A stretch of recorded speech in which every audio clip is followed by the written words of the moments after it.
Hello everyone, this is James here with Billy for the first episode of the Let's Get Ready to Rumble podcast. Firstly, Bill, how are you doing today, mate? Yeah, not too bad, James. Not too bad, thanks, mate. I've just been out, walked the dog, chilly out there today. But yeah, I'm all right. I'm all right. How are you getting on with lockdown at the moment? How are you finding things? It's hard for me because usually I'm out and about 7 days a week in the gym, boxing shows and what have you. So, you know, like a lot of other people, they're always out and about doing stuff. So it's hard at the minute, but we understand the reasoning behind why we're doing it. You know, saving lives. So that's the important thing. As long as everyone stays safe and we're saving their lives, that's what counts. But I can't wait to get back out there. Oh, I tell you, Bill, I'm counting down the days until we can all get back in that gym. I tell you, I've been climbing the walls to get back in there. Thankfully, obviously, you've been giving us all some workouts during the week, so at least we're staying a bit active at least. Yeah, no, that's it. Listen, I've been doing my best to keep everyone active. I've never worked out from home in my life, but I thought it'd be quite weird. But I've quite enjoyed it. You know, I've been putting together different workouts that we can do from home. You don't need any equipment, and the feedback that I've been getting is amazing, to be honest. And I've been getting a lot of viewers. So yeah, listen, we just got to make do for the minute and the time being, and until we can get back in the gym. But as long as everyone stays in shape, keeps their brain active as well as their body active, that's what counts. That's it. Well, to say the least, Bill, it gets you started for the day. But I tell you, some of them workouts, they've done me in proper. I struggled to walk the other day after one of them. I was shattered. Mate, I ain't kidding you. My legs today, and I mean this, are absolutely killing me. I literally had to go out, walk the dog earlier, which I don't normally do. That's Owen's job. But just to loosen your legs off and get a bit of fresh air, because honestly, my legs up the top are killing me. Well, at least it shows we're all staying in shape, because you started getting back on the back in the fitness game. You're looking to lose about 1.5 stone, I think you was telling me, wasn't it? Yeah, well, that's gone down since lockdown's come up. The fridge, I ain't left off going in the fridge, but what else can you do? You do a little workout in the morning, I'll get in the hot tub after the workout, have a little sleep, and then eat for the rest of the day. Get the exercise in, I suppose. So the come back into the ring's off for a little while then, yeah?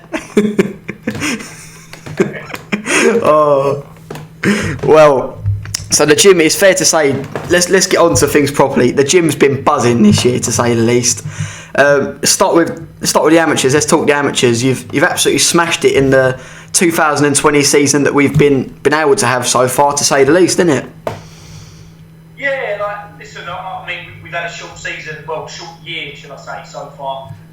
We started the year out in Sweden with the girls. We went to the Golden Girl Box Cup. We took 5 boxers out there, and all 5 of the medals. We got 5 through to the final, beating some good international competition along the way. We had Zachary Fee won the Southern Counties under 48 kilo junior ABA title. And we should have had 4 boxers competing in Liverpool this weekend, today and tomorrow, in the national semi and finals of the junior championships. And for obvious reasons, we're not in Liverpool this weekend. It's been postponed to a later date. So listen, it's gutting and sickening for everyone, to be honest. Everyone involved, they all train hard. All the coaches put a lot of hard work in as well. But it's one of those things, like I said in my previous comments in the interview, it's about everybody's safety first and foremost. As long as we're saving lives and keeping to government guidelines, that's what matters, and that's what will remain until we're told otherwise. So yeah, 100%. Who were the 4 boxers that we would have been taking up to the nationals in Liverpool, Bill? So we had Zachary Fee, who I just mentioned. We had Libby Ellis looking to get her 5th national title. We had Lily Mae Underwood looking to get her 2nd national title. And we had Anastasia Butler looking to make it her 5th national title. And obviously Zachary won the junior development national title at the back end of last year. So they're all national champions in their own right, looking to add more strings to their bow. So we had a very strong team. Yeah, you started the year really well, didn't you? Like you're saying, out in the Golden Girl Box Cup, all five of the girls who you took out there to represent Rumbles, all medalled, all getting silver or gold medals. I think what an achievement to start the year that was, Bill. Yeah, no, it was good. You know, like we was up against tough opposition, and what it was like, we took a team out there from our club, but there was international competition out there. So like Team India took their own team, Team Sweden had their team, Ireland took a team, like Sri Lanka, different countries. So we was actually competing against their national teams and beating them. So when you're doing that and you're beating the number one in the country, you know you're doing something right. So yeah, it was a great experience and some great results as well. Yeah, and like you said before, obviously you've got Zach who's also taking part in that. Zach won the Southern Counties to gain his entry into that. He won that down in Portsmouth, wasn't it? Yeah, he won it down in Gosport near Portsmouth, being an experienced lad as well. So yeah, Zach's coming on all the time. He's only had 10 bouts at the moment. He's won 8 of those, but he's won his last 6, and he's really looking strong. And coming all the time, the dedication and commitment from him is really second to none. And you know, looking at him, he's very inspirational to all the young kids, the up and coming kids out there, because he's putting the work in. You look at him; he's out working before school, isn't he? Out running. Yeah, like when he's at school, he's out working. But even now, like I see this morning, he done a massive workout on lockdown, and he's a credit to having a gym. He really is. Yeah, definitely. So when the amateur season, you know, fingers crossed, gets started again in the next couple of months, what other competitions will the Rumble's amateurs be looking to enter into?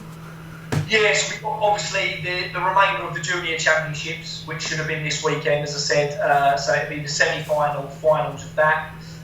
We've then got the schools championships that I don't know, they haven't started yet, so we're waiting dates on them. And then we've got the likes of the Haringey Box Cups, East Midlands Box Cups, whether they're going to happen or whether they'll happen next year. I don't know now. Probably the latter next year. So we're just waiting to see this. We've got to take the rough with the smooth at the moment. We've got to go on government advice, and when they give the green light, that's when we get back to work. But until then, it's just a waiting game and you know, guessing really. That's it. Well, fingers crossed. When the government give the guidelines for things to go again, be back getting kids back in the gym, doing what they love, getting them off the streets, enjoying themselves, and hopefully some national titles and England vests to come to the Rumble's team. That's what it's all about: gold medals, national titles, and for the boxers to represent their country first and foremost. That's what we're in the game for, and that's what we'll continue to be in the game for. You know, it's about the kids enjoying it, having a hobby. Listen, not every kid that walks through that door is going to be a national champion. We don't expect that, and we treat all our boxers equally. But ultimately, you know, we do want them gold medals. We do want the national champions as much as we can, and we do want them kids representing their country, because I, as a boxer, represented my country, and there's no feeling like it. So, you know, to put that England vest on, to sing your national anthem, and go out there and represent your country is just something else. So that's the end goal for it all. Yeah, 100%. Well, continuing on with the amazing achievements this year, you've obviously your pro stable, Martin and Neil, both of them have picked up some great wins. Martin on the 7th and Neil on the 14th. I'll start with Martin. He had a great 6-round win over Chris Adaway, winning every single round, looking brilliant in that fight, didn't he? Yeah, no, he done really well. I mean, since Martin boxed Danny Darko, for those who don't know, Martin sort of took a defeat in that contest. But Darko was a real strong game, undefeated opponent who nobody really wanted to box. We stepped up to the plate, we took the fight, and Martin made a great account of himself. But what happened after that fight is we learned loads from that. We sat down, we watched the bout over again, and analysed it and worked on where Martin needed to strengthen up and what his strengths and weaknesses was. And a lot of that was about getting Martin to sit down in his punches more, sort of maximising the power and elevating those shots, which he has been doing more of. You know, he's fighting some very cagey opponents at the minute in the journeyman that are in there to do a job, they're in there to survive. And we get that, and we know the KOs aren't really going to come against those type of opposition. But when Martin starts to fight the 50-50 fights, and the people will come for a fight and want to stand and trade, I know Martin will start to have the opponents over there. That Martin was knocking amateurs out over the round amateurs in the ABA. So I know Martin can punch when he's allowed to, and when he's allowed to start sitting down in them shots, that's when it happened. Against Darko, he never sat down. Although Darko came to fight, he never got the chance to sit down in his shots because the game plan was to keep him move with Darko, to keep up on them toes. But when he really sits down in the shots and digs the shots in, he can punch, and he's an underestimated puncher. He hasn't got any KOs on his record as a pro as of yet, but believe me, they'll start to come. Well, I think everyone could start to see really the power that Martin had. You look in the first round of that Adaway fight, I think it was within the first minute, Martin, started to really push onto him and hit him with a left hand that literally flew through Adaway through the ropes. And I think after that, Adaway realised the power that Martin held within himself and started to sort of back himself off and keeping his head back, making it really awkward. Adaway is one of the most awkward opponents, really. He's very cagey, like you say, he has his head back, so you're sort of trying to make it fall short and trying to pep you up on the way in. And that's why I sort of implemented a lot of feints into Martin's game plan for that fight. Feint and then throw to make Adaway not lean back. But listen, Martin caught Adaway early in the first round, like you said, probably one of the worst things he could have done, because after he caught him early on, probably the first minute of the fight, Adaway realised that power. He's not stupid. He's probably got another job next week.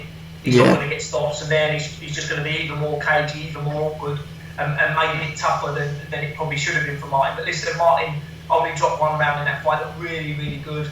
And it's just an uphill climb for Martin now all the way. He'll continue to improve. He's getting world-class sparring in. And the world's his oyster at the minute. He can go a long way. We've got a nutritionist on board now as well to help out of the weight. And we'll just see what the rest of 2020 holds when we get another fight back. 100%. Well, you're saying that the nutritionist, and obviously Martin's looking to move sort of to the lightweight, because before the Maidstone fight in November he was weighing 9 stone 12 on the day, so there's no reason that he couldn't make lightweight. But do you think he could possibly go even lower than that now he's got the nutritionist on board? Yeah, 100%. Like you say, he's making 9 stone 12, no worries at all, and that's on the day. He can make 9-9 lightweight. One thing he's never really done, and it's the only downfall, it's the only thing he doesn't do, is diet well. I know he's got a bit of a sweet tooth. He does like to have the odd chocolate bar here and there. He didn't tell me that, but Sharice did. I believe with the right guidance and the right structure, with a nutritionist on board, something that he's going to take seriously, I genuinely believe it won't be easy, but I think he can get to super feather. 100%. He'll be really big at that weight as well, because Martin, he's got he'll have the right sort of figure for going for it. He's got a bit of the reach on him, and he's got that power in him as well. And when he takes that power down to a weight like super feather, he'll be a real force to play with down there. Yeah, he'll be very big at the weight. He'll be very big at the weight and very strong. So hopefully he'll take everything down with him, and we'll see what happens. But listen, he's been at the gym. He's been unwell. I think he had a mild case of COVID-19. He wasn't tested for it, but everything that he had seems to think that he did have it last week. So he's been a bit unwell. I spoke to him this morning on FaceTime. He looks much better, in much better spirits. So he's going to hit the roads again early next week, and hopefully get back into the gym as soon as we can. So 100%. Well, a lot of people are saying, what people have come down, they've seen Martin spar, like you're saying, the amounts that he's, in the interview we done before, he's come on so much, like over the last year since that Darko fight. Like a friend of yours, he was down at the gym, and he said he hadn't seen Martin spar for 6 months, and he said he couldn't believe how good Martin was looking. And you look at like when we went to spar De La Mange, Martin was really sparring well against him.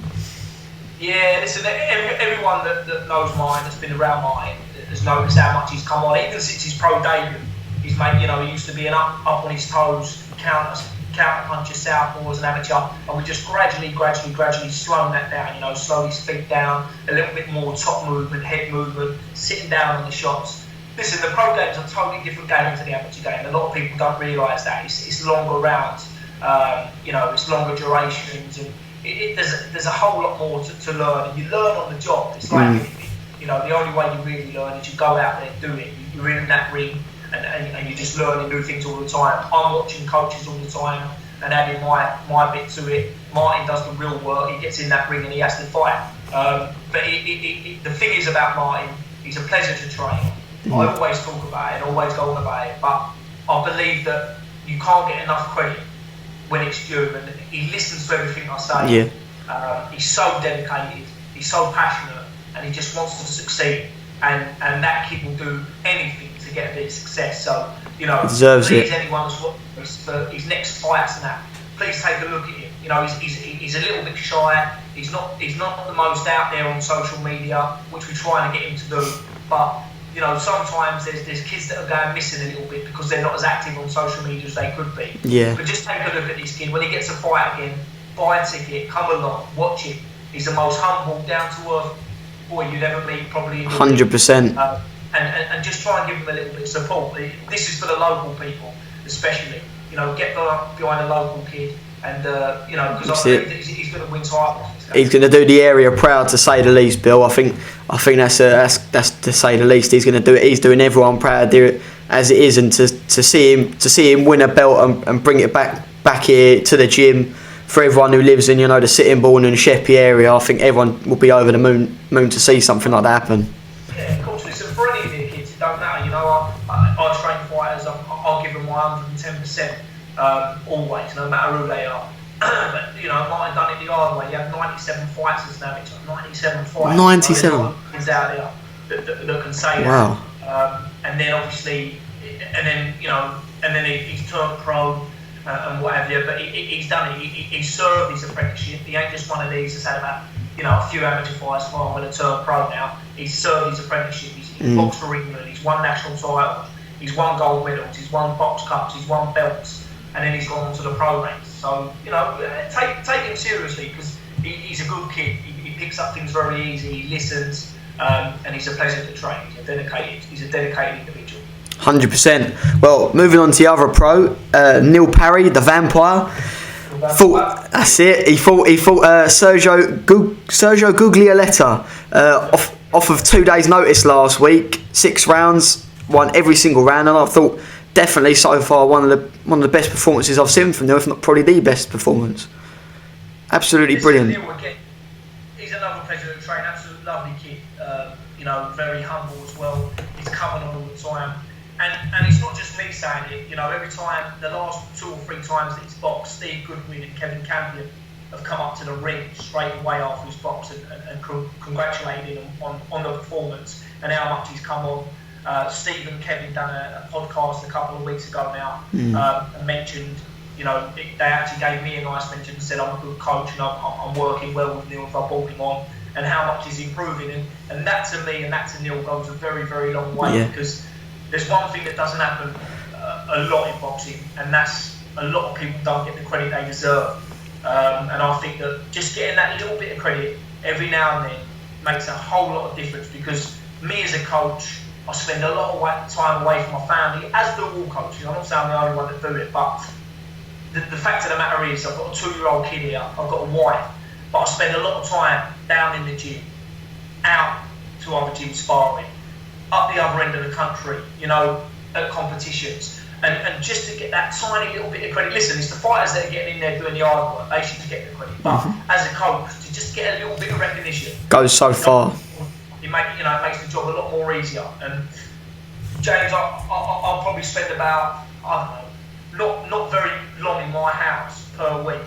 I'm down that gym from 6 in the morning to 9 at night. You know, I'm taking phone calls. Even when I'm not at the gym, the phone don't stop ringing with the amateur calls. And it's hard work, you know, but I love it. And what the point I'm trying to make is, when you put all the hours of work into it, and you put your heart and soul into it, and you get that little bit of credit, like Steve Goodwin did to me the other day, it does mean the world. So, you know, credit to Neil. He's putting the work in. He's doing what he's got to do. You know, I'm a little bit behind that, just giving him a bit of advice. Credit to Steve and Kevin for getting him the fights and keeping him, you know, busy with them as well. So it's a team. It's a team effort. Yeah. But Neil's a good kid. He's coming on. I'd like to see him do another 6-rounder at some stage this year. That'd be his 10th pro fight. And then hopefully, if an 8-rounder comes up, or maybe a Southern Area eliminator, we can sit down and have a look at that. If the opponent's fight, you know, we can make the fights happen. So well done to Neil as well. 100%. Well, hopefully some big things. Once it's all out the way, the government can say, yeah, boxing shows can go ahead. Hopefully both of them, they'll start to get some big fights, which both of them they really deserve to get the progress coming in their career, because they're both hard workers and they've got a lot of talent between the two of them. Yeah, for sure. The thing is about both, they're both top quality fighters, but they're not. Both of them are not that active on social media. Yeah. So to be. And I think just with a little bit this year, they're listening in on this. So it's no different to what I tell them to their face anyway. Just a little bit more active on social media, will take you a long way. Let me sell a few more tickets, get your name out there. People want to support you. It's just about getting that brand out there, and we'll get there. I'll help you as much as I can with my social media and your social medias. I'm sure you will as well, James. That's it. That's what I do for a living. And together we can just push them up to that next level. I think. That's it. That's the plan, Bill. That's the plan. Well, talking of obviously business itself, your business this year, you've been absolutely smashing, to say the least, Bill. One fateful day in January, I believe you got near on 300 bookings in one day. No, yeah, I did. It's true. To the help to you as well. You did the website for me and managed all the bookings. So without you, it wouldn't be possible. But listen, I've got some lovely clients, very loyal. They've been with me since day dot. They love coming to the gym. It's a good atmosphere. Everyone's friendly, and I think that's most of it. A lot of messages I get saying, "Feel like you make me feel so welcome," and that's how we are down there. We're a team, we're a family, and it sounds a little bit cliche, but it really is the truth. And that's why I'm doing the home workouts now, because I'm just putting my bit back into what they give me. They come. Some of them travel 40 minutes to get to my gym. Yeah. And that means a lot to me. So if I can't get up at 9 o'clock in the morning and give them a little 20 to 40 minute workout in my garden because they can't get to a gym, then what sort of man would I be? So these sort of sessions are just helping everyone keep sane, keep active, keep the brain active, keep the body active, keep the little bit of fitness there, and above all, just saying thank you to everyone for being so loyal and showing me support. And that's about, what this coronavirus has taught me more than anything is that we've come together so much as a country since this has happened. I mean, the NHS clapping on Thursday night. I don't know about you, it meant so much to me because everyone was out.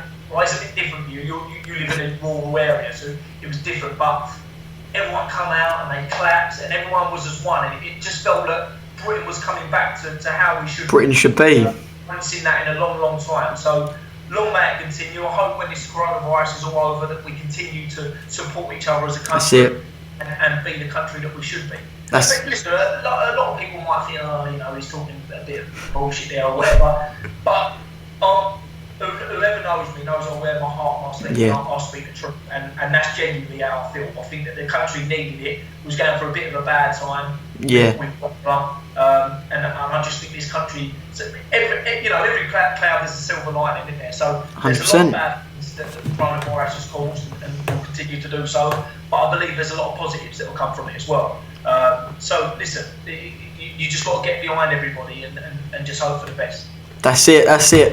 Well, like you're saying, I think really to see Britain sort of come back to as it was. You look at like wartime Britain, of how they come together as one nation. You look at how that's what the British are known to do. Is in the hardest of times, we come together as a nation and we beat whatever's in front of us. And to see like obviously I'm like you said, I'm a bit more rural where I live, but I was watching it on the news and I was clapping. Me and my dad, we was clapping together at the TV, and to see people all over the country just like applauding the NHS. Like, I've had a lot of experience with it with my family over the years, and they never get enough credit for the things that they do for people. The NHS, they get a lot of stick which they don't deserve at all.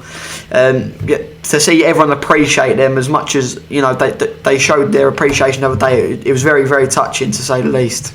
Yeah, no, it was. It did me. I mean, I was very happy.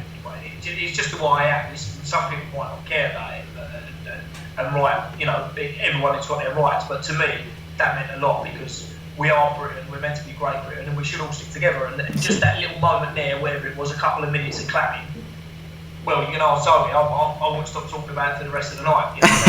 That made my night. So it was lovely to see. 100%. Well, unfortunately, you know, we had unfortunately because of the corona, we did have the April the 12th show was supposed to have in Lords would cancel with Tyrone fighting for the English title, Nave Kitney fighting for the Kent title, Kai I think was fighting on there, Trevor, you know, Jimmy Gasson, quite a few names was fighting on there.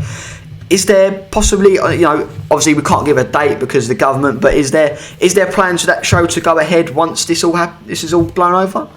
Yeah, I think there will be. Like I say, I haven't even been in contact with the joint promoter because there's no point to them. Yeah. We don't know when it can resume. You know, we don't know when the venues have got other bookings now. So there's a lot of questions to be asked. We don't know who's ticking over when they're out of the gym, who isn't. Some are going to need longer camps than others, etc., etc. So there's a lot of questions to be asked.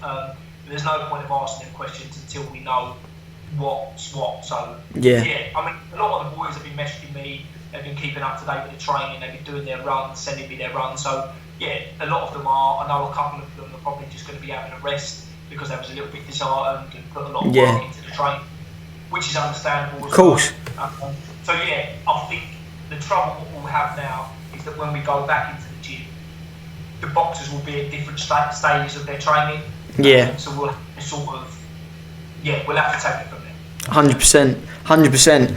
Well, you know, as well as that sort of show, you're known for your charity shows. We was obviously hoping to have a plan to do a charity show in the summer, but you know, we're not necessarily going to have that. Is there a plan to do some more charity shows later in the year, Bill? Yeah, no, definitely now. I mean, I've had a few messages since we've been off saying, I can't wait to get back in the gym. I want to get back on one of your charity shows, blah, blah, blah. So, yeah, that's definitely something I'll look at as well when we go back.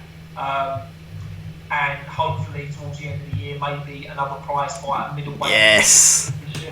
As you know, the last one we done was very successful. We made a week of it. We done the public workouts. We done the draw. We done the press conference. We done the weigh-in. We done fight night. Just mental. Yeah, I know you enjoyed it as well, and you helped massively for that competition. But hopefully we can go again and do a middleweight one towards the end of the year. And what I'd like to do in that one, James, when I done my heavyweight one, every heavyweight apart from one kid was from my gym, which was okay, but not very ideal. So I'd like to get one from my gym, one from Sweatbox Gym, one from Kent Gloves, one from Johnny Armour's gym, one from like a Gravesend gym or whatever. Keep it local, a little bit of competition between local clubs, and make the best man win.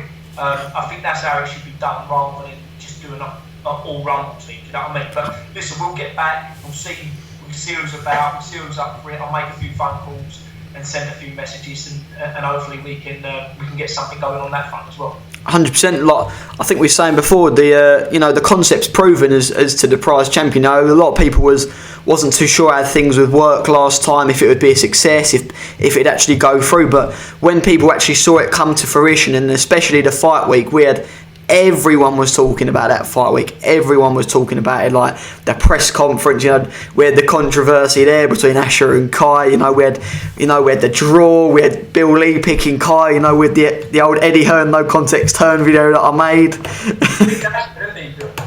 Yeah, I know that. What a pick that was to start the week off. Bill picking Asher. You know, I never expected that, but you know, things like that was what made the week, because it was so exciting. No one knew what was going to happen. It was good. It was quite, like I said, the whole week was good. We set it up really well. We took a lot of inspiration from like Matchroom and Pro shows, put it into our own. So I was really pleased about that when it was our first big show, to be honest with you. And we done really well there. So credit to us both. Many more and bigger and better to come, eh, Bill?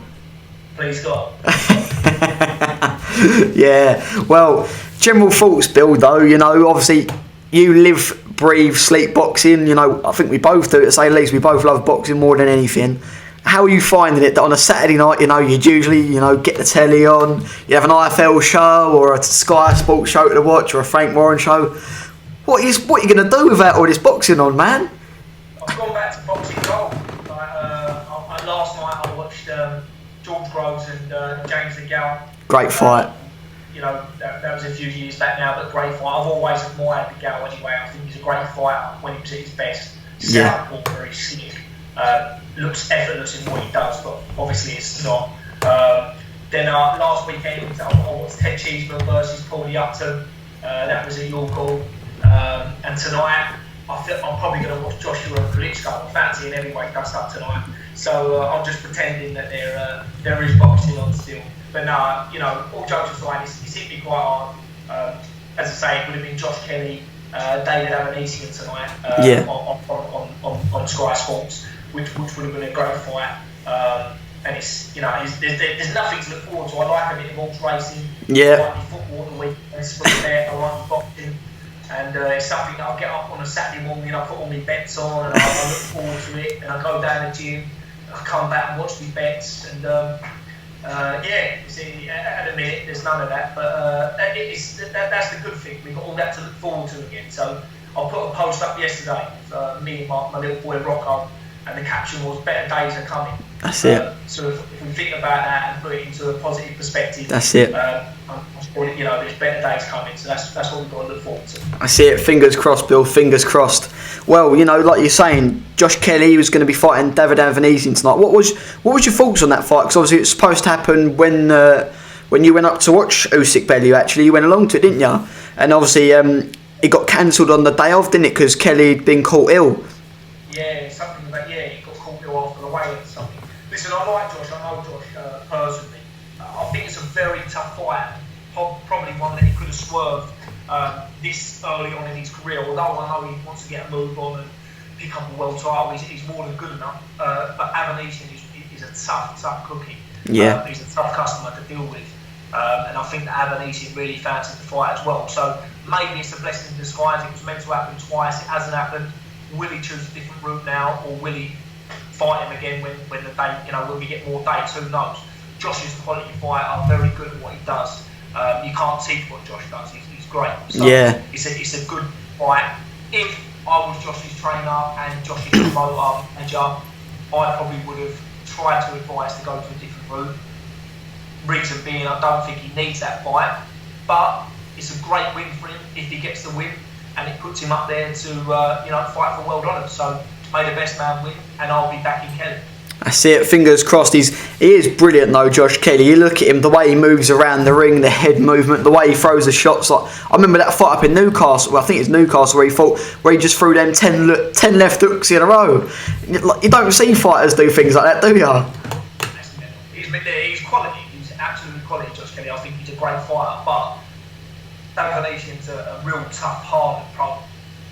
You know what I mean? Russian, strong. And it will be a tough fight. But saying that, I think every fight at that level is going to be tough because he's there now. You know, he's done everything as an amateur. He went to the Olympic Games. Won national, done whatever you wanted to do in the amateur. So he's at that level. So maybe he has to have that fight. Yeah, 100%. Well, it's been a bit of a while, Bill, to say the least, since obviously we've done the last interview, and we usually chat about fights and stuff. So one of the biggest fights has obviously happened since, and the one that changed, well, the landscape, I think, forever in terms of heavyweights. You know, Fury Wilder 2. Who would have seen Tyson Fury stopping Deontay Wilder in the fashion that he did? Because I didn't. I thought it was a points, if anything. It was just nuts, wasn't it? Credit where credit's due. I mean, I didn't see that at all. I didn't call it. I had Wilder from the day that fight got made for a late KO between 9 to 12. Fury done great, done exactly what he had to do, changed his tactics up. He went with Sugar Hill and the Kronk Gym and changed his tactics. He was always slick back foot. He come right out of the front foot for that fight and was all guns blazing. He took Wilder into the unknown, caught Wilder, and Wilder didn't recover from that, and he got the job done in impeccable fashion. So credit where credit's due to Fury there. He'd done the job and done it properly. Yeah. What do you think? With obviously Fury, you were saying obviously he went over to the Kronk Gym with Sugar Hill Stewart. In the interview after the fight, I was thinking about it. Obviously, Sugar Hill said that he's going to stop training here. So what do you think's next for Fury? Do you reckon he'll go back? Obviously, you're very good friends with Ben Davison. Do you reckon Fury will go back to Ben, or will he go somewhere else? What do you think might happen on the training side of things? It's hard to say. I think Sugar Hill. I think I think he'll always be there for Tyson Fury if Tyson Fury needs him. I can't see that Tyson will go back to Ben. The only reason is because I think that he's got Billy Joe now, he's got Josh Taylor, who will both be fighting for world titles, and it's just the timing. I don't think Ben on his own, he's a one-man band. Yeah. I don't think he's going to have the time to train three world title challengers or world champions. It's just impossible. So I think that obviously there's talks about Fury fighting Wilder 3 in October. Yeah. I think if that does happen, I think that you'll still see Sugar Hill in Tyson Fury and the chief coach. Yeah. What do you think about that third fight happening though? Do you think it needs to happen? Because I'll be honest with you, it's not really a fight I'm interested in seeing. I think Fury won the first fight in my opinion, and the second fight Fury demolished him. So is there really a need for it? In my opinion, listen, there's no demand for it. No. I don't really want to see it. I'd watch it, but I don't really think it needs to happen, and it's necessary. Money talks in the pro game, so if there's money there, which I'm sure there is, that's the reason why it will happen, and obviously it will be in the contract clause as well. Yeah. There's one heavyweight fight that I'd love to see, and I think that's what everybody wants to see. And I'll let you finish the sentence. Fury versus Joshua. There you go. Everyone wants to see that one. So if there's a heavyweight fight I want to see, two Brits, the only world champions in the heavyweight division now. Joshua has every belt but the WBC, which Fury holds. So let's get it on. It needs to happen. They're both 100%. They're both English. Let's make it happen. It's got to be one of them fights. It's got to happen now because you look at it. They're both in the form of their lives. Obviously, Joshua's come back after the defeat to Ruiz. He's come back, had a very, very good performance against Ruiz in the second fight. You look at Fury. He's come back from obviously he beat Klitschko, went to the top of it all, lost it all, and he's come back and he's won it all again and beaten the man who was the most feared fighter in the game. You don't want to leave it late. Like we was having a chat earlier. Mayweather Pacquiao, Brooke Khan. Obviously, that hasn't happened. You don't want to leave it late like those. It's got to happen. In the next year or so. Hopefully this year, but obviously we don't know what's going to happen with regards to previous arrangements. But it's got to happen. It's got to happen soon. That needs to happen. Listen, there's loads of fights gone this. Which should have happened. Another true all British fight, which everybody wanted to see was Khan and Brooke. That would have been a great fight as well. You had Ricky Hatton and Junior Witter. You've got AJ. You've got Fury. We don't want to miss a fight like that. No. The thing is, they're both champions, world champions in the same division. So that just needs the number one, number two. They just need to fight and see who the real number one is. 100%. It's all politics, and he's got to fight. It's mandatory, that mandatory. It shouldn't happen. Yeah. He's got belt. Number one and number two fight each other, and let's see who the real man is. That's it. Who do you think, personally, who do you think is going to come out on top out of the two when it does happen? For me, I'd have to say Fury. Yeah. I mean, listen, Joshua's got great amateur pedigree. He was an Olympic champion. He was on the GB setup. He proved that he could box in his last fight against Ruiz. He got up on his toes, boxed with instructions. He ain't a bad boxer at all, and he can punch. But I just think that Fury's an all-rounder. He proved that he can fight on the front foot against Wilder. He's so slick when he wants to be slick as well. And he's so big, he's a giant. So I think with those three things alone, he's enough to get the win against Joshua for sure. 100%. Well, obviously as well with the Fury fight against Joshua, there has been the talk of it being put over to Saudi. Obviously, there's big money over there. Do you think that ruins the fight if they put it over there rather than having it like an Old Trafford or Wembley? Listen, as Brits, obviously, with two British fighters, we'd love to see it happen over here, wouldn't we? With a chance to get a ticket to go and see that fight, it'd be unbelievable. Reality of it is, as we were talking earlier, the pro game's about money. It's a business, and if the Saudis are willing to put their hands in their pocket to give the money for that fight, then it's going to go ahead in Saudi. Don't forget, both of them fighters, if the fight happens, will be getting millions upon millions. So it's going to need to be out in Saudi. I would imagine. We'd love to see it at Wembley. It'd be amazing. Old Trafford, but I would say the Saudis would get that fight. Yeah, well, they just pump unreal money into it. You look at obviously the amount of money that the Fury versus the Joshua versus Ruiz fight got, and obviously the World Boxing Super Series final between Groves and Smith was put out there, and you think of the money that was put up for those fights. The Saudi Prince, I think he bought the ring, didn't he, for Joshua versus Ruiz? So you look at it, like you look at it, the money that they've got out there to put these fights on. It's, you know, as much as, you know, Joshua and Fury, they think, oh, it'd be great to have the fight over in the UK.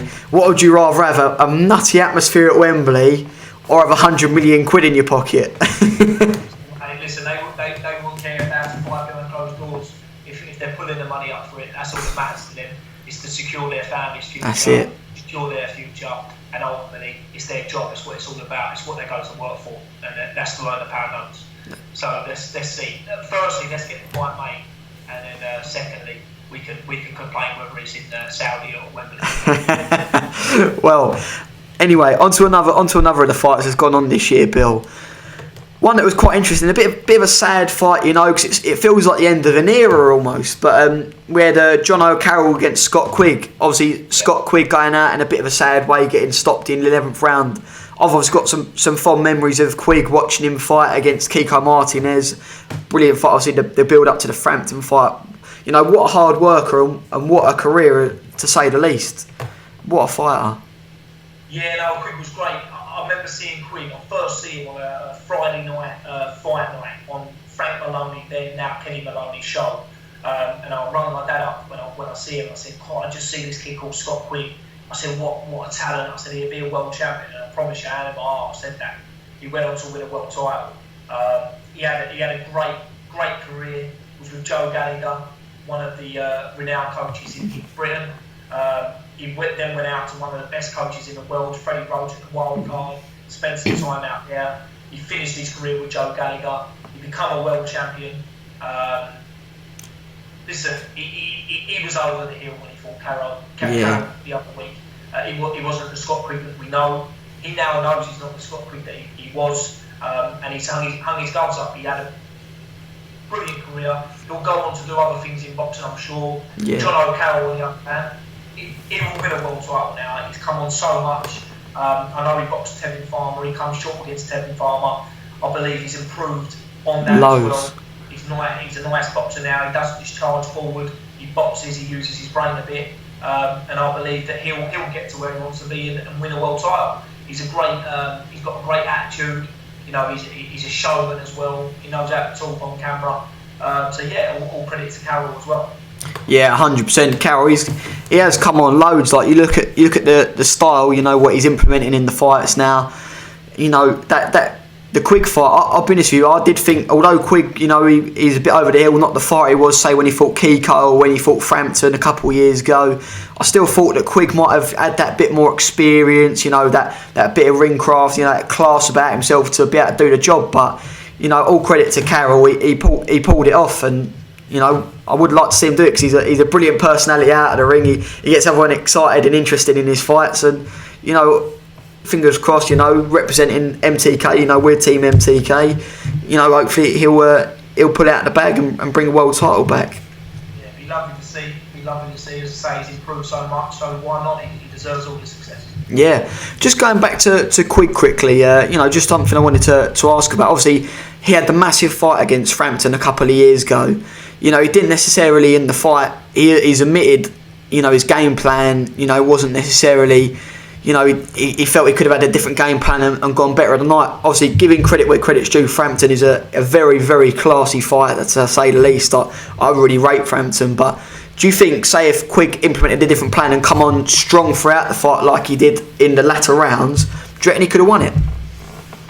Possibly. It's one of them that it could have, would have, should have. I mean, as many a times that fighters get in there, I didn't do this, I didn't do that. Well, you should have done it. Do you know what I mean? I don't think you can come out of a fight and say, oh, I got this wrong, I got that wrong. You just need to learn from it. It's like when Martin boxed Arco, completely different situation. But I just said, I held my hands up and said, look, we got the game plan wrong.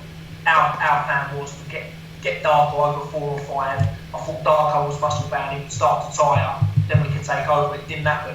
You just got to come out, hold your hands up. We didn't get it right, but we'll learn from that and we'll come again. So I think when fighters come out and say, well, yeah, I could have, you know, I should have, it's too late then. Yeah. The fight's over. So you either get it right on the night. If you don't make an excuse. Sit down with your coach, sit down with your team, work out where you went wrong, and go again. And that's just my advice on that. That's it. Well, unfortunately, obviously, with the coronavirus, we've had a couple of massive fights, in the heavyweight division in particular, be cancelled. We've had, obviously, Joshua fighting his mandatory and Pulev cancelled, Chisora Usyk, and another barnstormer in White Povetkin. What did you think of those couple of fights, Bill? Was you looking forward to them? Yeah, good fights. You know why? Because, Usyk and Chisora one. I like Usyk because he was a great amateur. Again, he's got a pedigree. He was the undisputed king of the cruiserweight division. He's now stepped up to heavyweight. He's a southpaw. He's a good boxer. He's got a very good brain, good IQ. And Chisora, on the other hand, is a real tough. Yeah. Loves a row, likes to get involved, and will bring the fight to Usyk. I believe that Usyk wins the fight, either by a points decision or maybe a late stoppage when Chisora starts to tire. Yeah. Again, I fancy White against Povetkin. Yep. Although Povetkin can punch, he's been there, seen it, done it. He's a good fighter, so I think that White needs to be switched on for every second, every round in that one. But I do believe that it's a White win and a Usyk win. And then I'd love to see White fight Usyk. You know what I mean? That's a good fight as well. That'd be a brilliant fight to see them face off. Usyk's got the WBO where he can go straight out to the title, but still, White, both of them, they're both knocking on the doors of the heavyweight world title. White, arguably should have had a world title shot by now. He's been at number one for a long time, but obviously he's got the interim belt now. Perhaps seeing Usyk against White for that WBC interim, and then the winner to fight the winner of Fury Joshua. What a fight that would be! Right, yeah. It's a great fight. The heavyweight division's buzzing. Like you say, you've got Usyk, you've got Chisora, you've got White, you've got AJ, you've got Fury, you've got Wilder. You've got some great heavyweights in the minute. So it's buzzing. There's some great fights out there to be made. You've got Fury who's also coming again. I know he's boxed Povetkin and come short, but he's still very young, and I believe he can do big things. You've got Dubois, you've got Joyce. I mean, what division that is? I know. Obviously, that we were supposed to have Dubois versus Joyce in a couple of weeks' time. What was you thinking about that fight? A lot of people are writing Joyce off. I do believe that Dubois wins the fight, but Joyce is one hell of a man. The size. Yeah. He's built so strongly. He's strong. He don't stop coming forward. And all right, he hasn't got the best of boxing ability in the world, but not a lot of heavyweights haven't. It's about their toughness and the size. Yeah. And I believe that if Dubois overlooks him, and which I don't think he will, but I think Joyce could give him a tough night. I do think Dubois wins the fight, but not as easy as people are saying. Yeah, I think it'll be a close fight. A lot of people are saying Joyce is, robotic, very, very stiff about how he moves and stuff. But like you say, exactly. If he hits you on the chin, you're gonna go. Like any heavyweight has got that ability to switch off another heavyweight with a punch. You look back to Povetkin versus Price. No one would have seen David Price absolutely rocking Povetkin with that left hook the way he did towards the end of the third round in that fight. It just shows how one punch could literally change anything in the game. Yeah, no, it's it. Listen, heavyweight boxing's crazy. One punch can change the fight. And Dubois is a heavy puncher, and Joyce is not so much of a concussive puncher, but he's very, very strong. He'll use his weight, he'll use his size. So yeah, it's a good fight. Like I say, I think Dubois wins it, but not as easy as people were tipping it to. Yeah. Well, moving on to some, obviously some fights been in the talks to be made. There's some fights that we would like to see get made. So after obviously, we got the go ahead with boxing fights, boxing shows again. What fights would you like to see be made this year, Bill? I'd like to see a couple. I'd like to see, like we were just talking about, AJ and Fury for sure. That needs to happen. And I'd also like to see Billy Joe and Canelo. They're the two main fights at the minute. I think that I'd like to see. Yeah, 100%. It would be great to see Billy Joe get that shot that he I think he's been looking for a shot at either Golovkin or Canelo for years now, and he almost got the Golovkin fight, and then Golovkin and Canelo ended up fighting each other. And Billy, he's really got such a slick, awkward style with the way he fights. It would be great to see how he could go about things in that Canelo fight. I think he causes Canelo a lot more problems than people give Billy Joe credit for. A lot of people think, Billy Joe is going to get beaten by Canelo quite easy, but I think that Billy Joe has got that slickness and the skill to give Canelo a hard night. No, I think he does. Like I say, I like Ben Davison, and I know Billy Joe quite well, to be honest with you. And he's a great fighter, southpaw. He's the way that I would teach people to box. You know what I mean? I love that style. I was a southpaw myself. Nice back foot, nice and clever. The thing is, I just think that, listen, and I'll speak the truth, and this is what this is all about. In my opinion, I also like Canelo, and I just think that Canelo may just have that little bit too much. Not too much ability, because I think Billy Joe's class, but just that world-class power. Yeah. I think he will possibly walk through what Billy Joe throws at him, and I think in the end, he might just land that one punch that he's looking for. Please God, if that happens, Billy Joe does it, because I'd love that to happen. I think he's brilliant. I think he's a brilliant fighter. I know him personally, but at the end of the day, we need to speak the truth. And I think if he can keep away from Canelo, you know what I mean, and Canelo don't land that shot, he can outbox him, and look what he's doing so. But I think that Canelo, the trouble is Canelo has got that one punch knockout. What he done against Amir Khan. Oh my God, what a punch! And I think he may just be, he may just walk onto one of them. But please God, if it happens, Billy Joe does the business. I'd love to see him do it. Yeah. The only problem with that Billy Joe fight, I was reading up. I can't remember what website it was on. It was in a bit of boxing news, and obviously Canelo, he always fights on the Mexican weekends, the Mexican Independence weekends, and there was rumours that obviously the Billy Joe fight was done for May the 2nd, I think it was, but then there was talks obviously that the Canelo Golovkin 3 fight, the trilogy, could happen. So do you think that could get in the way and stop Billy Joe getting his shot, or do you reckon that won't stop him? Possibly. It's like we touched on earlier, it's all about the money, isn't it? So I know what fight I'd like to see, and that would be Saunders and Canelo. However, I believe that revenue-wise, Canelo and GGG bring in a little bit more revenue, and at the end of the day, that's what the boxers are running for. It's their job. They want to maximise the amount of money that they earn. So if Billy Joe's missed the boat because of the coronavirus, which I hope he hasn't, there may be doubt, because I think that GGG and Canelo 3 will earn a lot more money. So we'll just have to wait and see. But if it comes down to the money side of things, I think Canelo will go for GGG, because there's more interest in the States in that fight. A lot of money. A lot of money. Well, I think we've gone over everything what we wanted to talk about, Bill, in the interview. We did get quite a few. We got a couple of questions that come through from people. We put a little Q&A post out on your story yesterday, saying that we're going to be doing the first Let's Get Ready to Rumble podcast episode, and we've had quite a few good contributions and some interesting questions. So to start off, we've got at Conor Gillam on Instagram. He wants to know, will the PrizeChampion final that never happened be made? Asher versus Kai? No, it won't happen, that fight. It's dead in the water.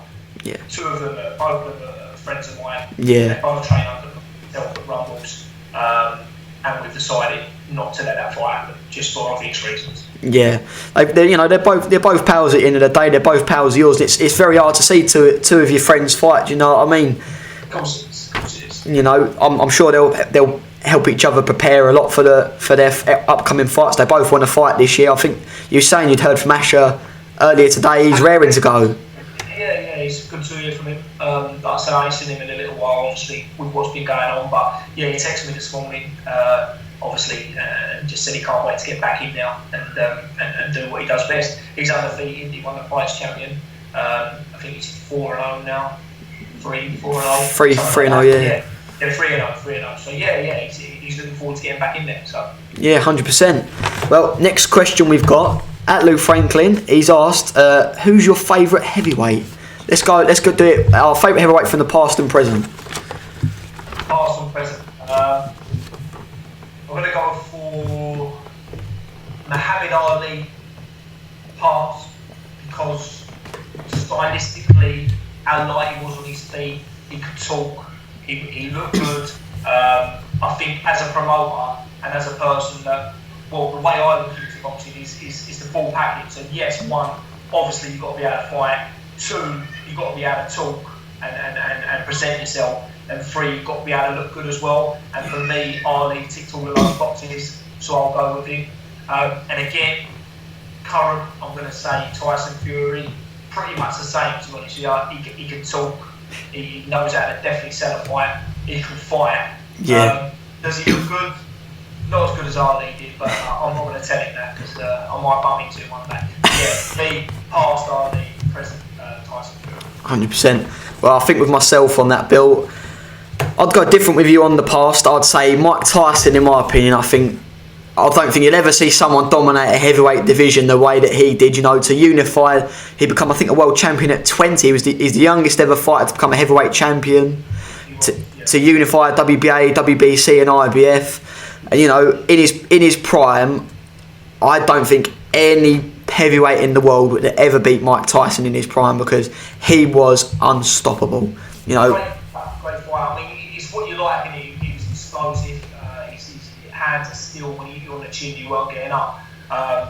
Which, you know, some people love, and I love that. Yeah. I also love to see the art of boxing, the sweet science of it, the movement, the skills, yeah, you know, the footwork. And for Ali, you know, for a heavyweight and how light he was on his feet, for me, that was lovely to watch. And that's the reason I pick him, to be honest. Yeah, the true beauty of the game, I think Ali showed. But present, I could say nothing different. Tyson's got to be the man of the present day in the heavyweight division, 100%. He's got to be.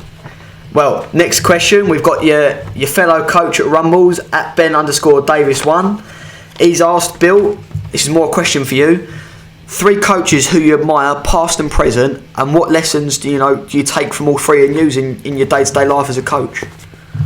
Yeah, there's a lot of good coaches out there, to be honest with you. There's a lot of coaches I look at and try and take a bit from everything. But if I was going to say, I'm going to stick with the British coaches for now, because it's our style of boxing and what I teach more of. So I'm going to say Adam Booth. I really like what he does. Ben Davison, young coach, but really analyses the fight well, breaks it down really, really well. And I'm going to go with a coach which not a lot of you would have heard of, but some of you would have followed on, obviously. And it's a man called Grant Smith up in Sheffield.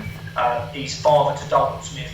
He trains Sonny Edwards, he trains Charlie Edwards, and he's got Lee McGregor as well as a few more fighters. But they're the notable names. So yeah, I'm going to go for Adam Booth, Ben Davison, and Grant Smith. I try and take a little bit out of what they do and use it on my techniques in the gym. Nice. Well, next we've got one of your amateur boxers at Adam Macker 1. He's asked, who is your favourite boxer in the present day and why? In the present day. Let's do past and present. Past and present, right. So past, I've always said it. Again, I go back to the whole package. They can talk well, look well, fight well. I'm going to go for Oscar De La Hoya. Really liked him, a gentleman of the game. He's a good-looking boxer. He can fight, and to me that's very important. And current is tough, very tough. I like Terence Crawford. I like a lot of fighters out there in a minute, but current, I'm going to go for Canelo. Yeah, nice. Well, for me, past, you look at skill. Obviously, there's better fighters out there than him, but in his day, for the memories and how good he was as a British fighter and on the world level, Ricky Hatton, I think you'll never ever see crowds pulled like Ricky Hatton could pull to a fight, and to see 25,000 people going over to Las Vegas. Not all of them were getting in on the thing. They were just going over there because they wanted to be a part of it. And to the special memories of seeing him fight Mayweather, winning against Costa Tszyu when no one thought Hatton would beat Tszyu because Tszyu was absolutely unstoppable at the time. And then obviously seeing him fight Pacquiao, Paulie Malignaggi, when Paulie Malignaggi was a real force when Hatton fought him, and Hatton ended up stopping him in the 11th round of that fight. And great. It was great. I see him fight a few times at the MEN, like Manchester Arena. He he's been down to one of our boxing shows a few years back at the wow. Stars Centre, one of our amateur Rumbol shows, and he's a real down-to-earth, great fighter, pulled in the crowd, funny, you know what I mean? Again, he had the full package in it and was great as well. So, yeah, the only thing he didn't have is a bit of dress sense, which I tipped Oscar De La Hoya to have over him. But other than that, he was brilliant. Yeah, what a body puncher as well, Hatton, you know.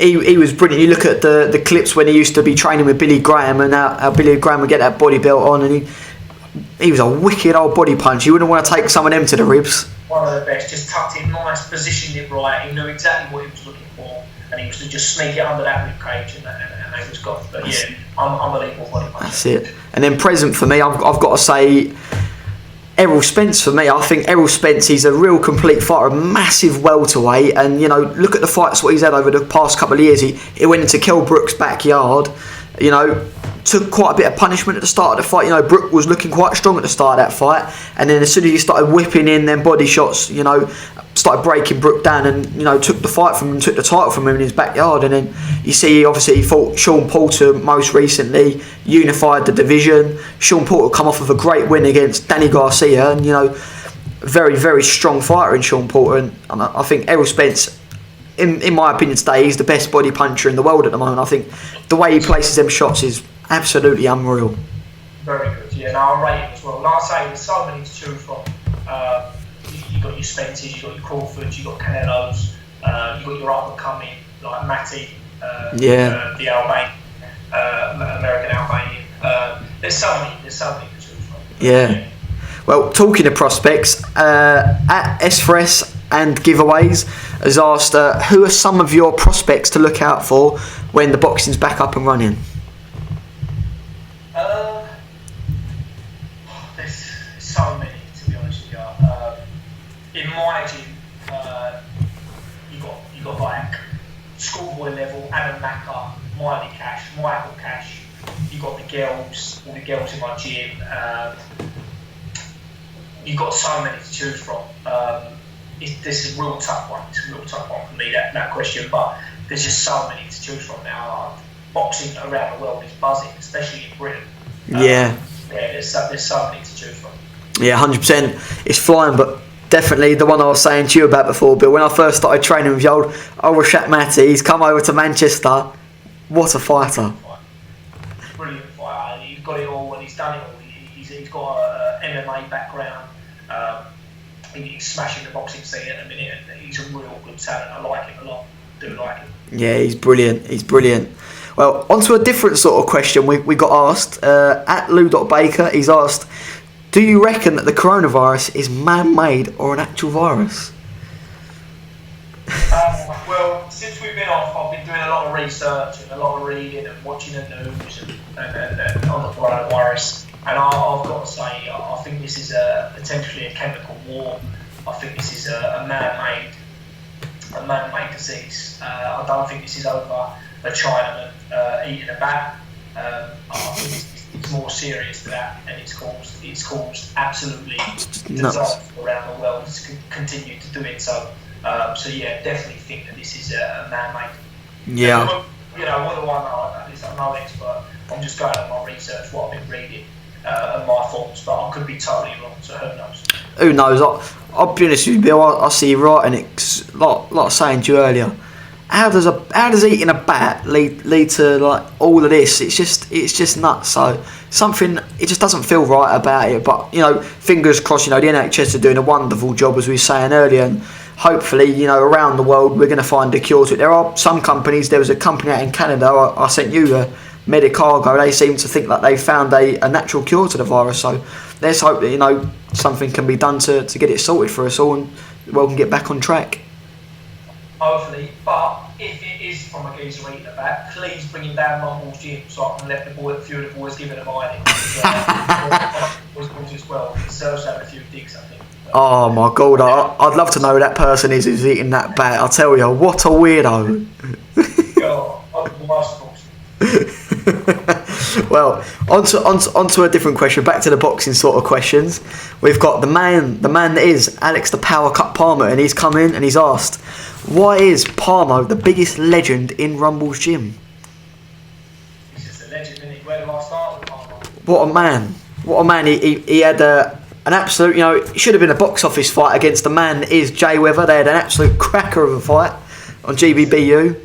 If Eddie Hearn sees this video, that's a fight that's got to be made at the Matchroom show. It's going to bring you in millions.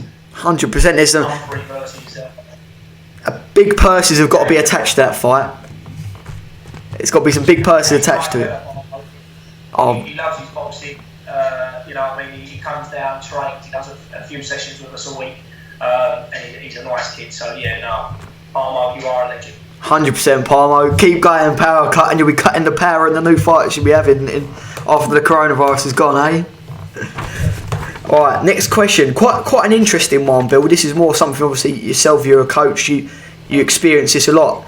At James.Gillen5, he's asked, Bill, how do you deal with a talent when they don't dedicate themselves to the sport? That is a good question. Very tough to be honest. I've obviously seen it in the past, as have most coaches. I've obviously been a boxer. I know what it's like to fall in love and out of love with the game. It's important at any level of boxing that you have 100% focus. I've had to recently get rid of a boxer because of this, and I won't mention any names. He was very, very talented, and it is very talented, and I believe that he will go all the way, if not a long way, if he lives the life. It's a shame because you can only advise and tell somebody so much. You can't live with your boxer 24 hours of the day. You're only in the gym with them. What they do outside the gym, you haven't really got control of. You can advise as much as you want, but whether they take that advice is another thing. And eventually, you have to part ways. And unfortunately, in my circumstance, I had to part ways with the boxer in question. But listen, if you've got a boxer that you're currently training and you're having a bit of that trouble, just sit down and have a chat with them. Try and find out what makes them tick. Try and find out what it is that they're struggling with, and just try and understand that boxer as much as you can. You can advise, as I say, you can give them a few chances, but when that all fails and you've done that and they're still not taking your advice, you have to sort of sit down and see see where you go from there. And unfortunately, in some circumstances, in some cases, what will happen is either that boxer will end up getting beat and packing up, or you'll have to part ways with that boxer. And there's only one or two things that will happen now. Yeah, very interesting point on that, Bill. And I think a lot of coaches, it's interesting to obviously hear the perspective. I think you've got quite a lot of experience in the game, and to be able to give this advice to other coaches and to explain your viewpoint of things, I think is really beneficial, and something hopefully we're going to have the opportunity to do with this podcast, to give this advice out to people. But listen, I said to you when we said about doing this, I'll be as honest as I can be. There's no point in beating around the bush, especially when you're doing things like this, because it wouldn't work. It's not going to get views and people are not going to be interested. So I'll be as honest as I can be with these posts. It's not about saying anyone down. It's not about mentioning names. It's just about speaking the truth, and that's my advice on the question. That's it. Well, last question to finish off this first podcast episode. We've got at UK_Damien11. He's asked, when do you think that Rumbles and one-to-one sessions will be back? I wish I knew, Damien. I wish I knew. Listen, it's all down to government's advice, mate. So we'll just sit tight, hang on in now, like we have been doing, and wait for the government advice. As soon as we get that green light from Boris and the right scientific advice, we'll open our doors back up. We're just as desperate as everyone else to get them doors back open. But obviously, we know it's the safety that comes first of the country. So we're going on the government advice. As soon as we're given the green light and the thumbs up, we'll be good to go. 100%. Well, Bill, that's everything. Have you got anything else you want to say, in this episode before we wrap up? No, just thanks to everyone again, especially this week when I've been doing my home workouts, for the viewers, the comments, the people that have been sharing it, the people that have been joining. It's been growing every day. We'll go back to that on Monday morning again from 9 o'clock, and just to keep people active and to keep that brain going. But yeah, thank you for everyone who watches this video as well. Again, that'll be showing support, and together we'll all get through this. 100% Bill, 100%. Well, Bill, thanks for chatting this afternoon, mate. I'm looking forward to when we do episode 2. Hopefully we'll do it within the next week. We'll start to hopefully bring some more guests on the podcast to chat about their boxing careers, and I think this is going to be a very exciting upcoming experience with us doing this podcast. 100%, that's the plan, James. Like I say, I think this has been a success, this first one, so we'll just build on that, and that's the plan to take it as far as we can. That's it. Well, Bill, I'll talk to you later, mate. Enjoy your Saturday night. Enjoy Joshua Klitschko, and I'll talk to you in a little bit. Take care, mate. Nice one. Look after yourself.